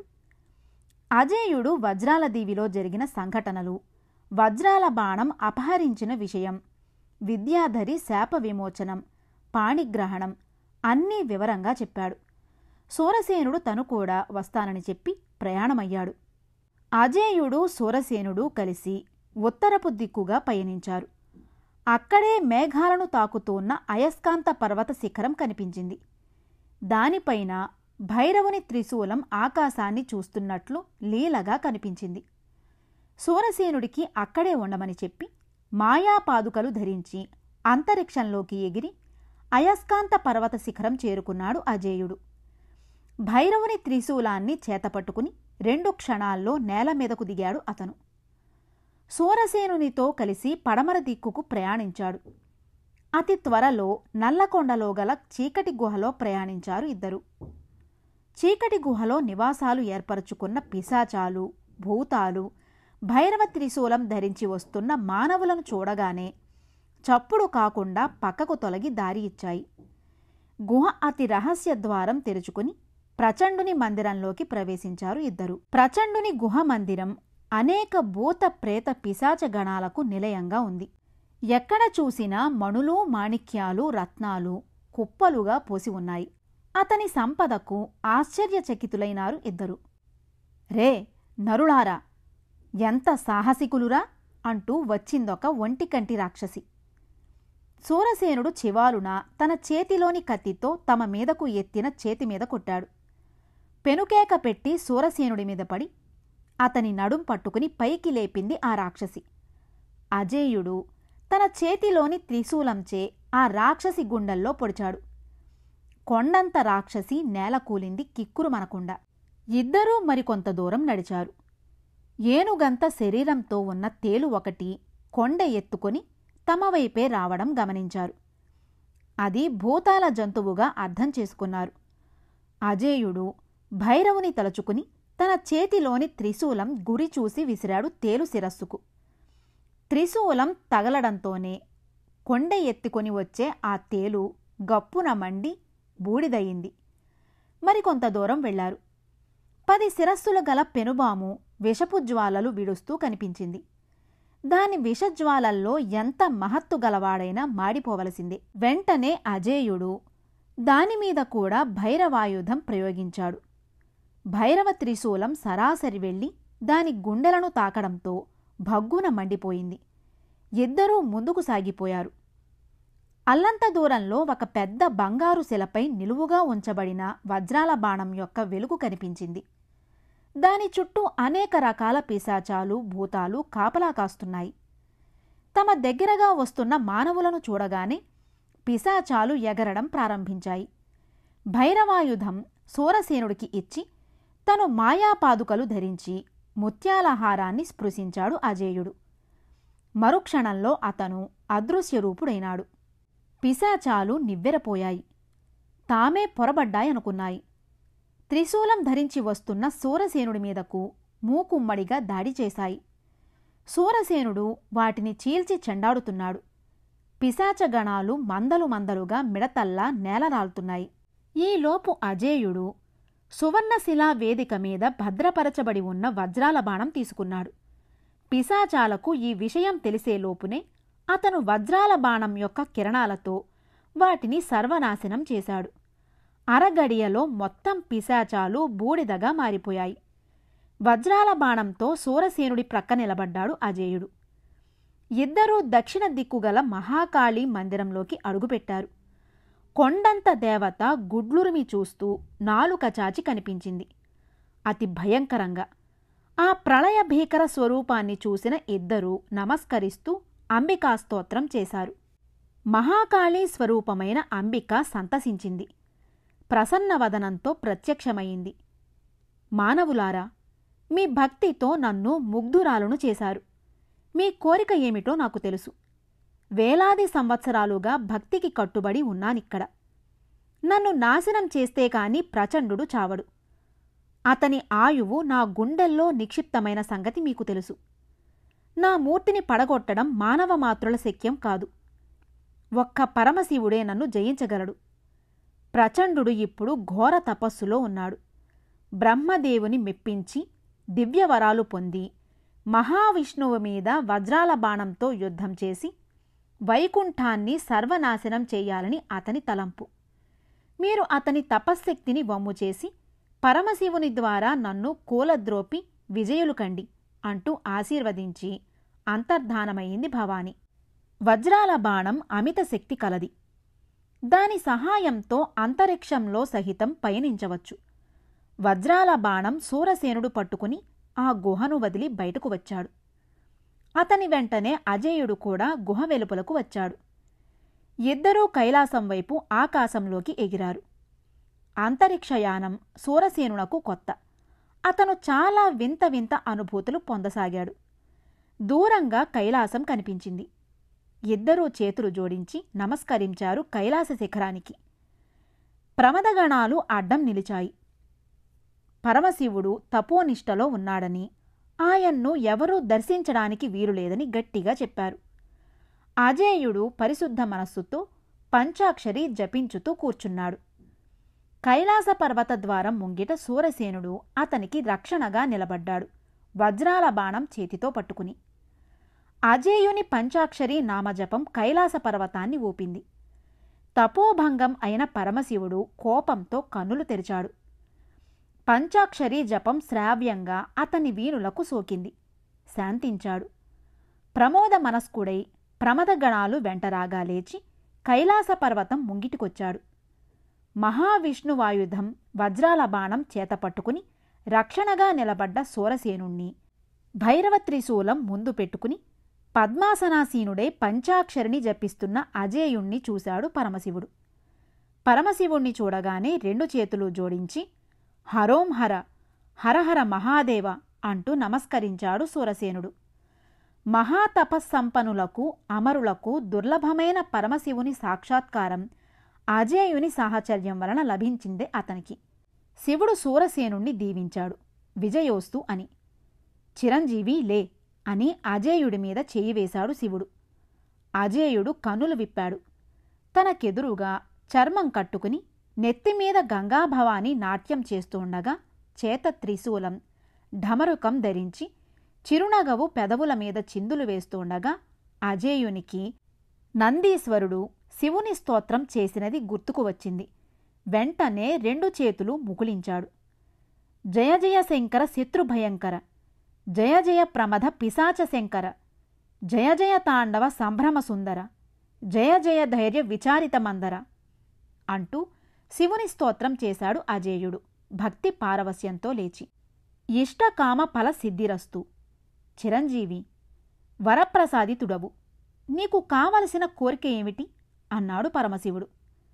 దేవా, ప్రచండుని ఆయువు కాళీమాత వక్షస్థలంలో నిక్షిప్తమై ఉన్నది. ఆ దేవి విగ్రహం నేలవ్రాలిగాని ప్రచండుని సంహరించ వీలుకాదు. ఆ కార్యం తమరు చేయవలసి ఉంది. అదీకాక ప్రచండు ఇప్పుడు శ్రీ మహావిష్ణువును జయించాలనే కోరికతో బ్రహ్మను గూర్చి తపస్సు చేస్తున్నాడు అన్నాడు అజేయుడు. చిరంజీవి, ప్రచండుని గుహాంతర్భాగంలో గల మహాశక్తి విగ్రహం పడద్రేయుట నేను చేయజాలను. అయితే ఒక్క సలహా చెప్పగలను. మహాశక్తికి అతి ప్రియమైన బలిని సమర్పించి భైరవ ప్రసాదితమైన నీ త్రిశూలం ఆమె వక్షంలో దిగేట్లు చూడు. ఆ వెంటనే ప్రచండుని శిరస్సు వజ్రాల బాణంతో ఖండించు అన్నాడు పరమశివుడు. మహాశివ, మహాశక్తికి ప్రియమైన బలి ఏమి? ప్రశ్నించాడు అజేయుడు. పాతాళ సరస్సులో గల 100 చేతుల ఒంటికంటి జలరాక్షసుడు. అతని పచ్చని రక్తం ఆ దేవికి అతి ప్రియమైనది అన్నాడు పరమశివుడు. దేవా, మరొక్క మాట, పాతాళ సరస్సుకు దారి? ప్రశ్నించాడు అజేయుడు. నల్లకొండ చీకటి గుహలో గల మహాశక్తి విగ్రహానికి వెనుక పక్కనే గల బిలంలో నుండి పాతాళ సరస్సుకు మార్గం కనిపిస్తుంది అన్నాడు పరమశివుడు. చిత్తం అంటూ శివుని కీర్తించారు అజేయుడు, సూరసేనుడు. విజయోస్తు అంటూ దీవించాడు శివుడు. ఇద్దరూ తిరిగి అంతరిక్ష మార్గంలో నుండి నల్లకొండ గుహాంతర్భాగంలోకి వచ్చారు. సూరసేనుడిని అక్కడే ఉండమని తను భైరవాయుధము చేతధరించి విగ్రహం వెనుకగల బిలంలో జొరబడ్డాడు. జర్రున జారి లోపలికి పోయాడు అజేయుడు. ఆ పోవడం పాతాళ సరస్సులో పడ్డాడు. సరస్సు అడుగు భాగానికి చేరుకున్న అజేయుడు సరస్సంతా గాలించాడు. జలరాక్షసుని జాడ ఎక్కడా కనిపించలేదు. సరస్సంతా తిరుగాడుతున్న అజేయునకు ఒకచోట పెద్ద కొండలాంటి ఆకారం ఒకటి కనిపించింది. దాని చుట్టూ పెద్ద పెద్ద లతలు అల్లిబిల్లిగా అల్లుకుని ఉన్నాయి. బహుశా అదే జలరాక్షసి అయి ఉంటుందనుకున్నాడు. భైరవాయుధంతో దానిని లేపాడు. బుస్సుమంటూ లేచాడు ఒంటికంటి జలరాక్షసుడు. తన 100 చేతులతో అతన్ని ఒడిసి పట్టుకోవాలని ప్రయత్నించాడు. అజేయుడు ఆ జలరాకాసిని రెచ్చగొడుతూ పాతాళ సరస్సు నుండి మెల్లగా బిలం దాకా తీసుకొచ్చాడు. అక్కడ త్రిశూలంతో వాడి చేతుల మీద పొడిచాడు. ఆ పోటుకు జలరాక్షసుడు బుసపెడుతూ గబగబా బిలం దాటి గుహాంతర్భాగంలోకి వచ్చాడు. ఇదే సమయమనుకుని అజేయుడు, సూరసేనుడు కలిసి తమ కరవాలాలతో గబగబా అతని 100 చేతులను నరికేశారు. మొండివాడిగా మిగిలి తన్నుకుంటూ బుసపెడుతూ ఉన్న జలరాక్షసుడి తల ఒకే ఒక వేటుతో నరికాడు అజేయుడు. ఆ రాక్షసుని శరీరం నుండి వెలువడిన రక్తం గుహ అంతా మడుగులు కట్టింది. వజ్రాల బాణం ఎక్కుపెట్టాడు అజేయుడు మహాకాళి వక్షస్థలానికి. చిరంజీవి, ఆగు అన్నదా మహాకాళి ప్రత్యక్షమై. అజేయుడు అమ్మా అన్నాడు. చిరంజీవి, మీరు కైలాసం వెళ్లిన మరుక్షణంలో వజ్రాల బాణం అపహరించబడిందని తెలుసుకున్న ప్రచండు కోపోద్రిక్తుడై నన్ను పిలిచి తన ఆయుష్గల రత్నపేటికను తీసుకుని తన హృదయంలోనే భద్రపరుచుకుని మటుమాయమయ్యాడు అన్నదామె. క్షణకాలం నివ్వెరపోయారు ఇద్దరు. అమ్మా, మా శ్రమంతా వృధాయేనా? ఇప్పుడు ప్రచండు ఏ ప్రదేశంలో ఉన్నది చెప్పగలరా? అడిగాడు అజేయుడు. చిరంజీవి, నేను అసక్తురాలను. అయితే ఒక్క సలహా చెప్పగలను. గంధమాదన పర్వతం దగ్గరనున్న సరస్సులో గల పగడాల పడవలో సువర్ణ సింహాసనం మీదనున్న నీలమణిలో ప్రచండుని పేరు చెప్పి అడిగితే అతనెక్కడున్నది తెలియగలదు అన్నది అంతర్ధానమవుతూ మహాకాళి. అజేయుడు, సూరసేనుడు ఇద్దరూ త్వరితగతిని అంతరిక్షంలో పయనించుతూ గంధమాదన పర్వతం దగ్గర గల సరస్సు దగ్గరకు వచ్చారు. నిరుత్తరుడై నిలబడి అజేయుని చూసి గుర్రం సకిలించింది. సరస్సులో పగడాల పడవ లేదు. పడవలో విద్యాధరి లేదు. మెరుపును చూసి సౌజ్ఞ చేసి అడిగాడు అజేయుడు. ఆకాశంలో ఈశాన్య దిక్కు చూపించింది తలెత్తి. సూరసేనుడు, అజేయుడు ఇద్దరూ గుర్రాన్ని అధిరోహించారు. మాయాపాదుకలు గుర్రం పాదాలకు తగిలించారు. మరుక్షణం మెరుపు నిజంగా మెరుపులా ఆకాశంలో పయనించింది. తెల్లని మబ్బుల్లో పయనిస్తూ ఉన్న నల్లని పంచకళ్యాణి తెల్లని సరస్సులో నల్ల కలువల దానిమీద కూర్చున్న ఇద్దరు యోధులు గండు తుమ్మెదల్లా కనిపిస్తున్నారు. ఈశాన్య దిక్కుగా పయనించిన పంచకళ్యాణి వెండి కొండలా మెరిసిపోతూ ఉన్న ధవళపర్వత శిఖరం మీద ఆగింది. అజేయుని కోరిక మీదనే. ధవళపర్వత శిఖరం మీద ఆగిన గుర్రాన్ని దిగిన సూరసేనుడు అజేయుడు ప్రచండుని అన్వేషించనారంభించారు. మెరుపు గట్టిగా సకిలించింది. అజేయుడు అటు తిరిగి చూశాడు. మునీశ్వరుడొకడు తమ వైపే రావడం గమనించి అతనికెదురేగి నమస్కరించి తాము ధవళ శిఖరం మీద ఎందుకు దిగింది వివరించారు. మానవులారా, ఇది దేవతలు విహరించే స్థలం. ఇక్కడకు రాక్షసులు ప్రవేశిస్తే శిలారూపులవుతారు. అవిగో ఆ కనిపించే నల్లరాళ్ళు రాక్షసుల స్వరూపాలే. మీరు మానవులు కాబట్టి బ్రతికిపోయారు అన్నాడు ఆయన. స్వామి, మీరెవరు? ప్రశ్నించాడు సూరసేనుడు.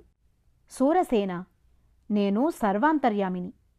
మీరు వెతుకుతున్నది ప్రచండుని కోసం. ఇప్పుడు అతను ఇక్కడకు 100 యోజనాల దూరంలో కల దావానలం అనే నగరంలో పగడాల పడవతో సహా విద్యాధరిని బంధించాడు. మీరు అక్కడికి చేరుకోవాలంటే ఈ రూపాలతో చేరలేరు. అదృశ్య రూపులై వెళ్ళాలి. అది ఒక్క అజేయునికే సాధ్యం అన్నాడు ఆయన. అజేయుడు ఆశ్చర్యపోయాడు. పెద్దలు చెప్పే సర్వాంతర్యామి ఈయనేనా? అయితే ఈయన భగవంతుడా? అజేయ, నీ అనుమానం సమంజసమైనది. నేను సర్వాంతర్యామినే. ఇందుగలడందు లేడను ప్రహ్లాదుడు చెప్పినది నా గురించే. అయితే నాకు అర్థం కానిది తెలియనిది ఒకటి. నీవెవరు? నేనెవరు?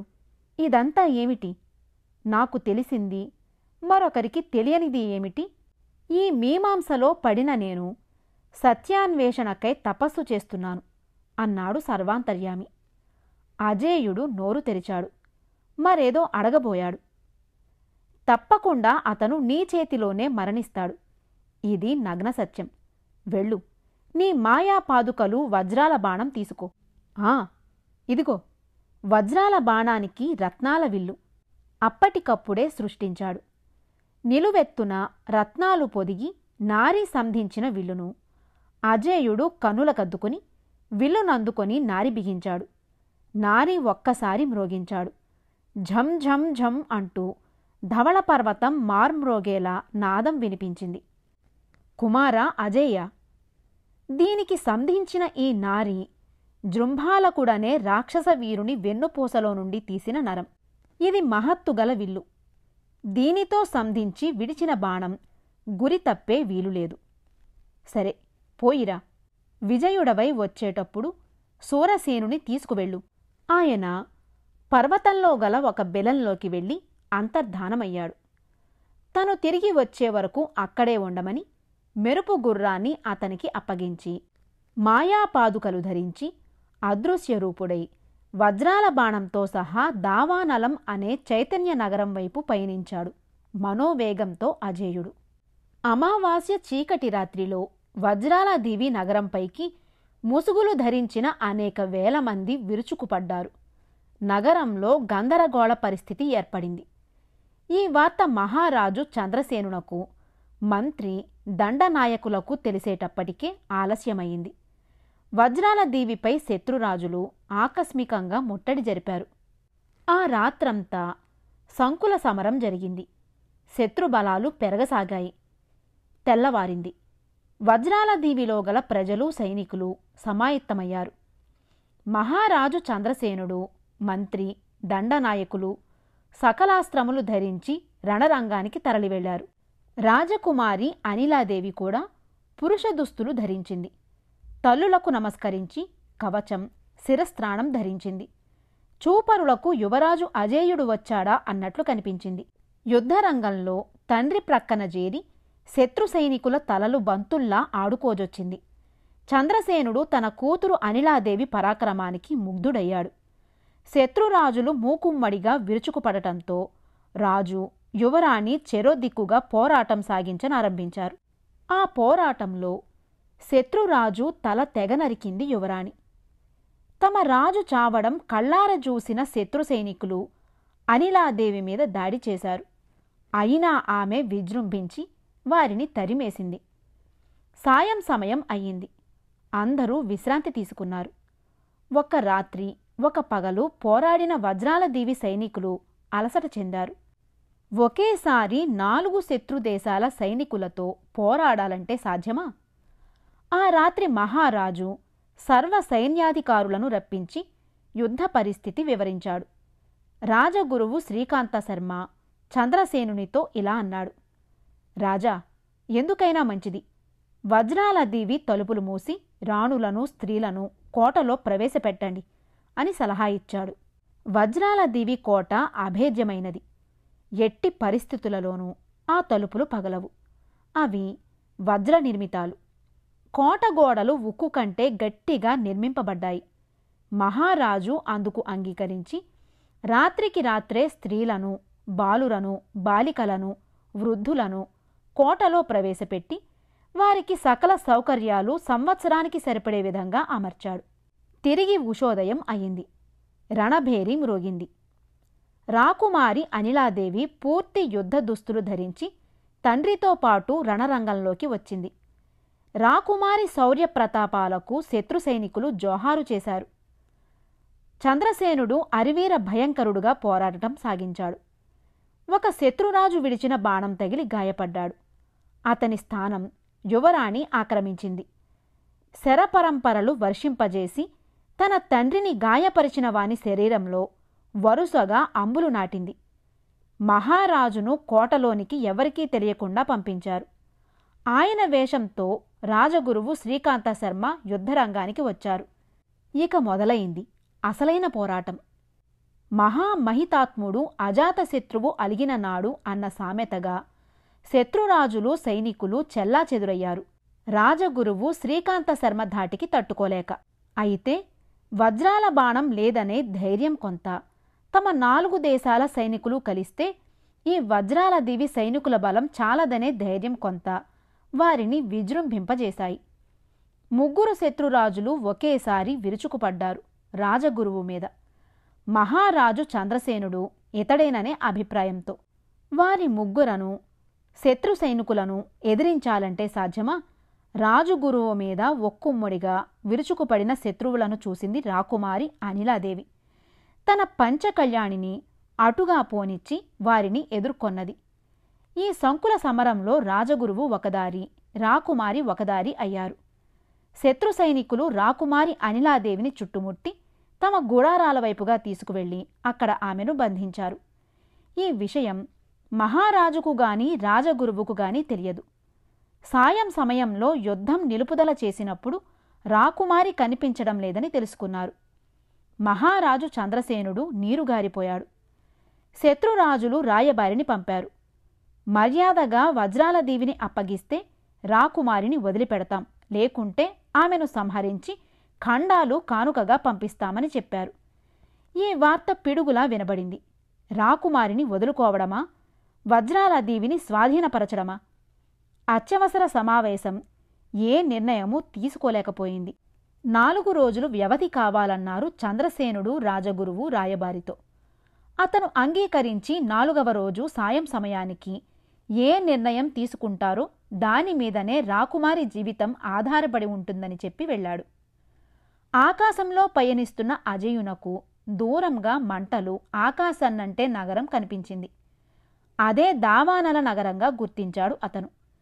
నగరం చుట్టూ పెద్ద పెద్ద అగ్నికీలలు చుట్టి ఉన్నాయి. దావానల నగరంలోకి అడుగుపెట్టాలంటే ఈ మంటలను దాటి వెళ్ళాలి. ఆకాశాన్నంటే జ్వాలలు అన్ని వైపులకు వ్యాపించి ఉన్నాయి. ధైర్యం చేసి అజేయుడు క్రిందకు దిగాడు. అయితే మంటలు అజేయుని చుట్టుముట్టాయి. వెంటనే మళ్లీ ఆకాశంలోకి ఎగిరాడు. ప్రచండుని తెలివితేటలకు జోహారు చేశాడు. ఆలోచనలో పడ్డ అజేయునికి ఆకాశంలో విహరిస్తున్న గరుడపక్షి జంట కనిపించింది.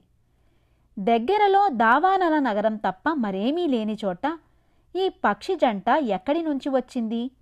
బహుశా ఇవి రాక్షస నగరానికి చెందినవై ఉండవచ్చు అనుకున్నాడు అజేయుడు. వాటిని గమనిస్తూ అదృశ్య రూపుడే అంతరిక్షంలోనే నిలబడ్డాడు. పక్షి జంట కాసేపు విహరించి సూటిగా నగరం మధ్యకు ఆకాశంలో నుండి దూకాయి. అజేయుడు అర్థం చేసుకున్నాడు.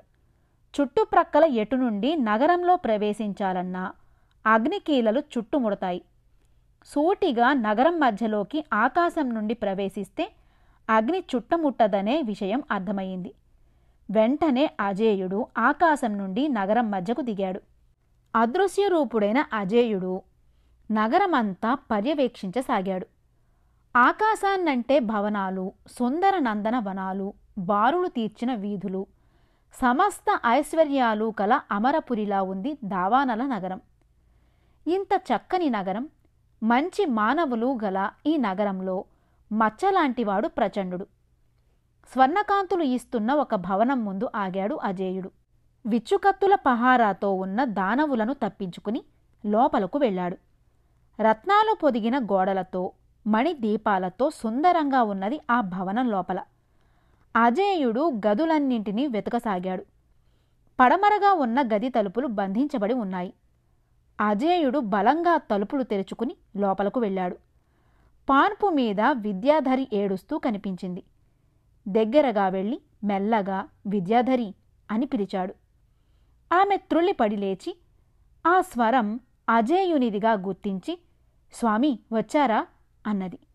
అజేయుడు యథారూపం దాల్చి ప్రచండు ఎలా పగడాల పడవను విద్యాధరిని అపహరించినది అడిగాడు. స్వామి, మీరు వెళ్ళిన తరువాత పగడాల పడవలో కూర్చున్న నాకు ఆకాశంలో ఎవరో పడవ మీదుగా పయనిస్తున్నట్లు గమనించిన నేను పడవ నుండి బయటకు వచ్చాను. అంతరిక్షంలో పయనించే ప్రచండు నన్ను చూశాడు. వెంటనే పడవ మీదకు దిగి, సుందరి, ఎవరు నీవు అని ప్రశ్నించాడు. నేను చెప్పాను. అంతే, ప్రచండు వికటాట్టహాసం చేసి పడవతో సహా ఇక్కడకు చేర్చాడు అన్నది. పగడాల పడవ ఎక్కడున్నది అడిగాడు అజేయుడు. దక్షిణపు దిక్కున గల మాయా సరోవరంలో అన్నది విద్యాధరి. అజేయుడు విద్యాధరిని వెంట తీసుకుని దక్షిణపు దిక్కుగల మాయా సరోవరానికి వెళ్ళి పగడాల పడవలో విద్యాధరిని ఎక్కించి, ఓ పగడాల పడవ, గంధర్వకాంత విద్యాధరిని తీసుకుని ధవళ పర్వతం మీద గల శిఖరానికి చేరుకో, ఇది భగవదాజ్ఞ అన్నాడు. మరుక్షణం పగడాల పడవ కిరుపక్కగా గల రెక్కలు విప్పుకుంది. ఆకాశంలోకి సూటిగా ఎగిరిపోయింది పగడాల పడవ మెరుపుతీగల. అజేయుడు నిజరూపంలో తిరిగి నగరంలో అడుగుపెట్టాడు. వజ్రాల బాణం చేత ధరించి రత్నాల వింటిని భుజానికి తగిలించుకున్న మానవుడిని చూడగానే దానవ వీరులు యుద్ధానికి తలబడ్డారు. అజేయుడు భైరవ త్రిశూలంతో వారిని చిందరవందర గావించాడు. అతని ప్రతాపానికి తట్టుకోలేకపోయారు దానవులు. ఈ వార్త ఎక్కడో పాతాళ నగరంలో ఉన్న ప్రచండునకు చేరింది. అతను ఉగ్రుడై చేత శూలం ధరించి వచ్చాడు నగరానికి.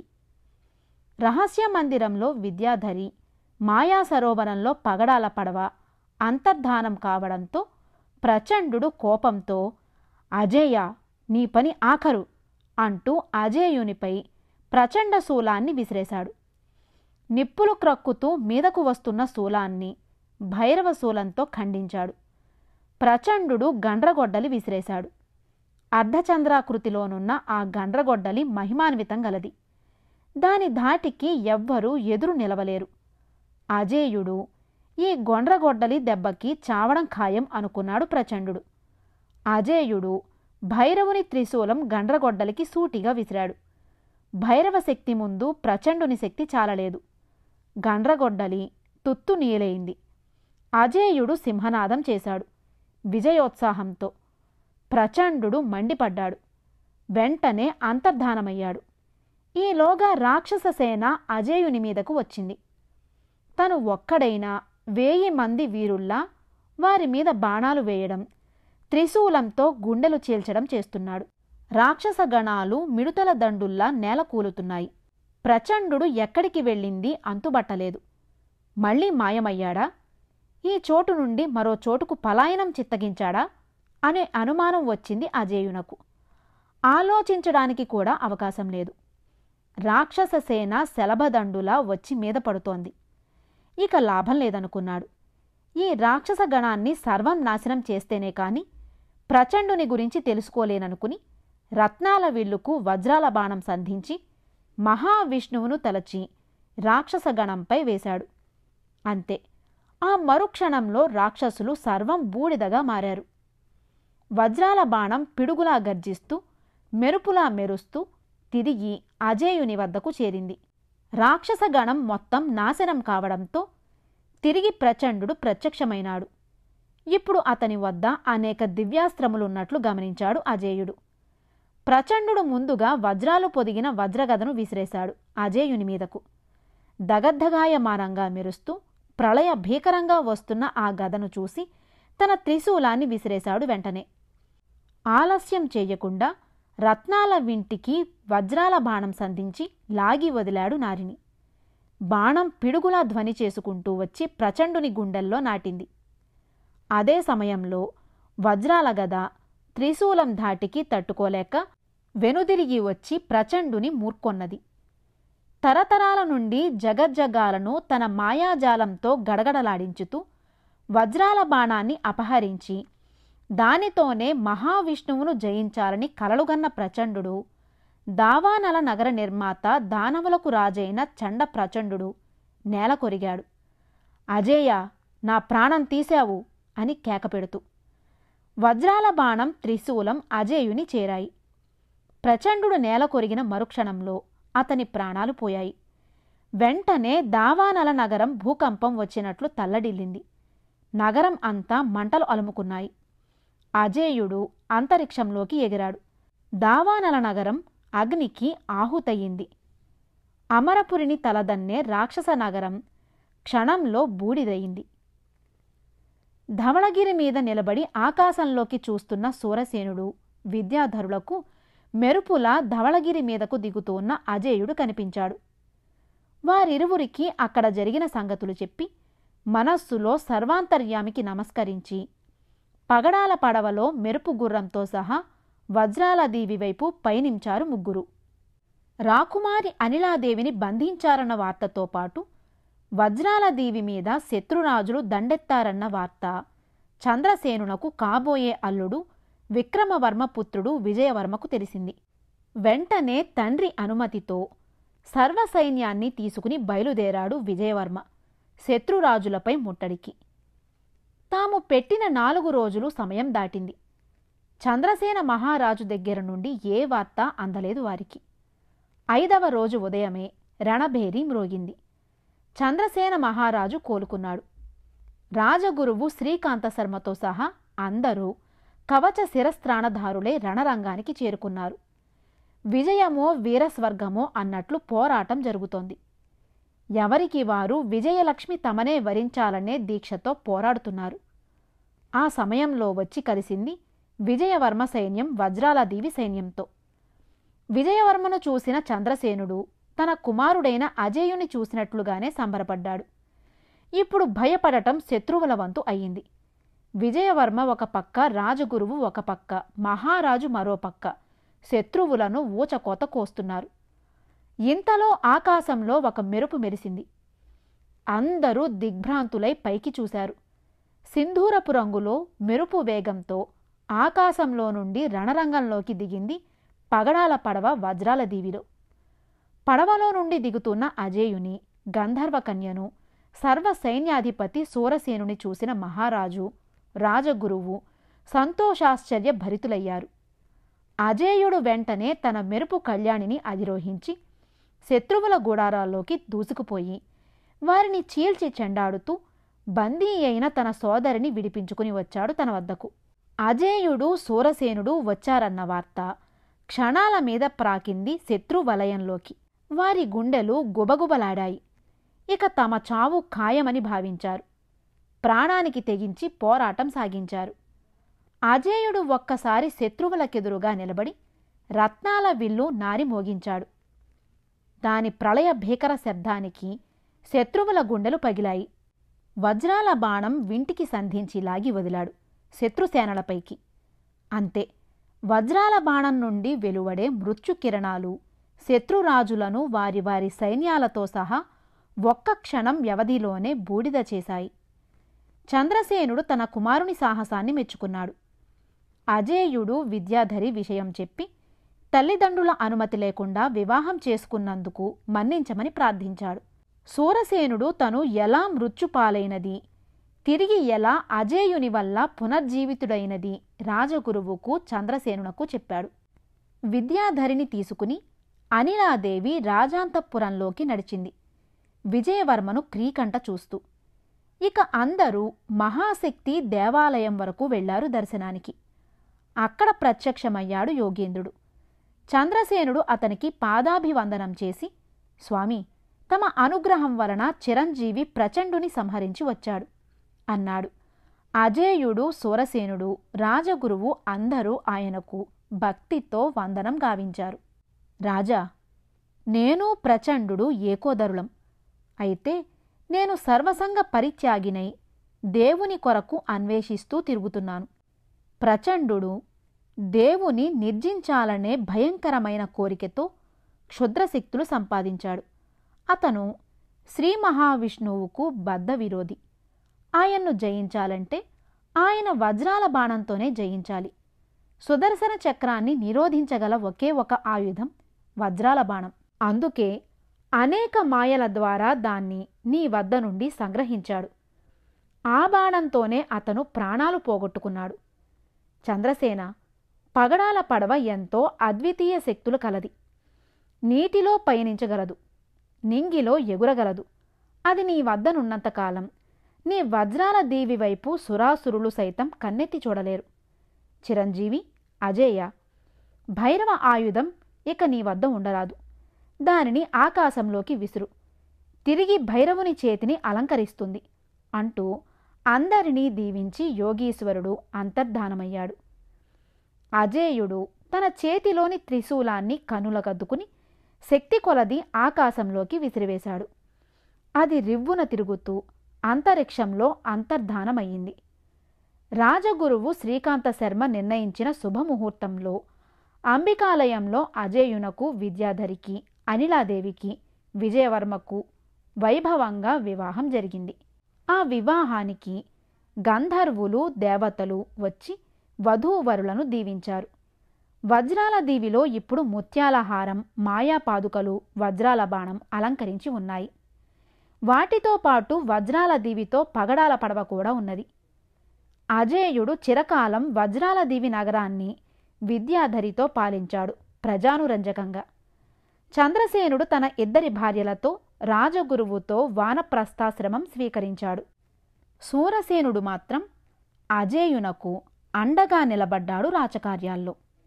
కథ సమాప్తం.